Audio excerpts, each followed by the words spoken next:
반짝반짝 번뜩이는 아이디어들이 각축을 벌이는 전국 학생과학 발명품 경진대회. 40년 동안 이 대회가 배출한 청년 발명가는 1만 명. 1회 수상자인 비눗방울총부터 안전신호등까지 생활환경 과학 등 전 분야 예사롭지 않은 수상작들. 과학적 아이디어와 혁신 정신을 생활 곳곳에서 발휘하고 있는 역대 발명왕들을 만나봅니다. 2002년 전국 학생 발명품 경진대회에서 내리막길 속도 조절 자전거로 대통령상을 받은 김진영 씨를 소개합니다. 첫 번째 키워드는 발명입니다. 어릴 적 김해에서도 아주 작은 시골인 곳에 살면서 지루한 시간을 보내는 것을 어떻게 좀 때울까 하는 마음에 좀 흙하고 나무하고 뭐 버려진 도구들을 가지고 좀 시간을 좀 즐길까 하는 생각들이 아이디어의 밑거름이 된 것 같습니다. 수상한 발명품의 경우 내리막길에서 당황하며 잡은 자전거 브레이크로 인해 사고가 발생하는 모습들을 보면서 제가 되게 안타까웠는데, 그걸 생각하면서 안전자전거를 이제 구상하였고, 생각하는 부분들을 좀 현실해보고자 도전한 대회가 제24회 전국 학생 발명 대회였던 것 같습니다. 주변 사람들에게서 이런 아이디어를 얘기했을 때 부정적인 피드백이 오고 갔지만, 좀 제가 끝까지 한번 해봐야겠다는 의지로 3개월 동안 부품들을 구하면서 서울 여기저기를 막 되게 고생하면서 돌아다녔던 게 생각이 납니다. 그때가 고3이어서 입시에 매우 부담이 되었지만은 대회가 너무 재밌었고, 그 대회를 통해서 수상을 했고 유럽 4개국도 가볼 수 있고, 그 다음에 창업으로 유명한 대학도 입학하는 데 많이 도움이 되었던 것 같습니다. 발명하는 사람에겐 할 수 있다는 자신감이 있는 것은 아니다. 불가능하다, 실용성 없다고 보는 이들을 향한 오기 끈기가 필요하다. 발명왕 서대웅 씨의 두 번째 키워드는 창업인가요? 10대 수상을 마지막으로 20대 때 대학교에 들어가서는 나와 같은 동아리, 발명을 하는 동아리 사람들이 모여 있었는데요.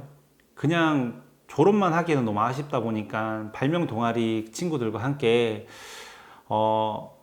수상작을 가지고 상업화를 시켜보겠다는 의지로 창업을 한번 했던 적이 있습니다.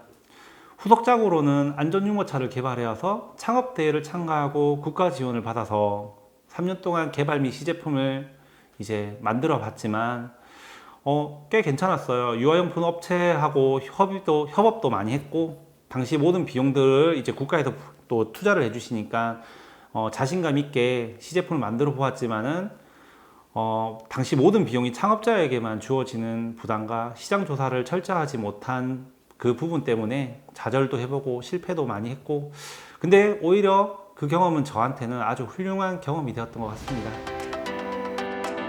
언제 어디에서 쓰일지는 모르겠지만 열심히 장르를 가리지 않고 배우다 보면 새로운 것을 만들어낼 수 있다.